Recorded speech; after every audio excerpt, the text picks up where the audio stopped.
Hello viewers, আসসালামু আলাইকুম। আজকে চলে এসেছি বেগুন ছিঁড়তে সকাল সকাল। দেখেন কি পরিমাণ কুয়াশা আর ঠান্ডা। এখনো কুয়াশা আর কি যায় নাই, বেগুন ক্ষেত এখনো অনেকটা ভিজা। এত কুয়াশার কারণে আর কি বেগুন ছিঁড়া অনেকটাই আর কি কষ্ট। তারপরও কি করা, কৃষিকাজ করতেই হবে। কৃষিকাজ মানেই কষ্ট, যে যত দূর থেকে দেখেন না কেন কৃষিকাজ অতটা ইজি না। এটা অনেকটাই পরিশ্রমের একটা বিষয়। তাই এই বেগুনগুলো ছিঁড়তে হবে। বেগুন ছিঁড়তে আসলাম আর কি 7 দিন পরে আর কি মিনিমাম।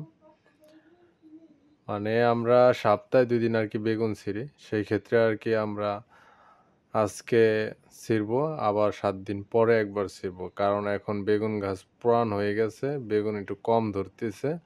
আর আরেকটা বিষয় হয়েছে, বেগুন যে মানে একটা ফুল থাকে, এই ফুলগুলো অনেকগুলাই ঝরে পড়ে গেছে। এটা কিসের জন্য পড়ে গেছে আমরা নিজেরাও ধরতে পারিনি, রোগটা কি।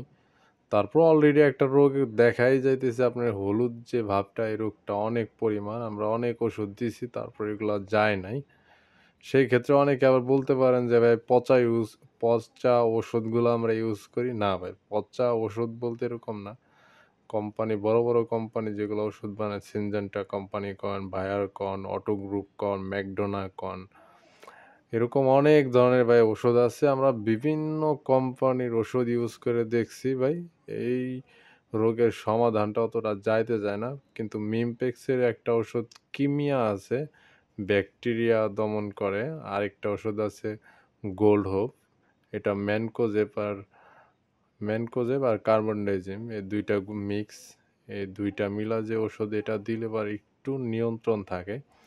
আর একটা ম্যাকডোনা কোম্পানির একটা ওষুধ আছে, আপনি গেইনার এবং দুটো শোষক পোকার ওষুধ, এটা দিলে কিছুটা নিয়ন্ত্রণ থাকে। তাছাড়া অন্যান্য অনেক ওষুধ দিয়েছি, অতটা নিয়ন্ত্রণ থাকে না। সেই ক্ষেত্রে আমরা বেশি বেশি করে অ্যান্টাকল ইউজ করি। কিন্তু সমস্যাটা হচ্ছে, ফুল যে ঝরে পড়ে যাচ্ছে, এটার সমাধান অতটা পাওয়া যায় না। অনেকে অনেক ধরনের ওষুধ বলে দিতে, এই ওষুধ দাও, এই ভিটামিনটা দাও, ওই ভিটামিনটা দাও। এইভাবে এত ভিটামিন দিয়েও অনেক কষ্ট হয়ে যায়। কিন্তু বেগুনের এমনিতেও অনেক চেহারা সুন্দর, আমরা পানি দিই, সার দিই। আর বিশেষ করে অত কীটনাশক মানে দিয়েও সারা যায় না। আমাদের বেগুন গাছের একটা বড় সমস্যা হচ্ছে, আমরা পানি দিলে বেগুন গাছ একলায় মানে হেলে পড়ে যায়, মানে মাটির সাথে মিশে যায়। সেই ক্ষেত্রে গলি যে আমরা রাখছি সেখান থেকে হেঁটে যাইতে অনেক কষ্ট হয়ে যায়। তারপরে এর আগে অনেকগুলা ভিডিও আপনাদের দেওয়া হয়েছে যে আমরা কিন্তু এই বেগুন গাছের ভিতরে অনেক ফাঁকা ছিল, আমরা দুই পাশে টিন দিয়ে আমরা স্প্রে করে ঘাস মারা ওষুধ মারছি, সেটাও দেখছেন। আর আমাদের এখন বর্তমান যে একটা বেগুন একবার ছিললে পারে কত বস্তা হয়, সেটাও আপনাদের আজকে জানাবো। এখানে আমাদের টোটাল জমি হচ্ছে 1 বিঘা 12 কাঠার মতো। আমরা কিছুদিন আগে সপ্তাহে যে 2বার বেগুন আর কি তুলছি, তখন আমাদের এক তুলায় আমাদের এরকম বেগুন হয়েছে 16 বস্তা 17 বস্তা পর্যন্ত আমরা ছিঁড়ছি।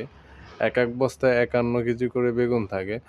আজকে আমরা পুরাটা তুলতে চেয়েছিলাম, কিন্তু পুরাটা আমরা তুলতে পারিনি, কারণ বেগুনের পরিমাণ একটু বেশি হয়ে যায়। কারণ এখন এত বেগুন চলবে না, কারণ এখন একটু বেগুনের দাম অনেকটাই কম, 800 থেকে 900 টাকা। এই জন্য বেগুন অত চলবে না, এই জন্য আজকে আমরা 10 বস্তা ছিঁড়ছি।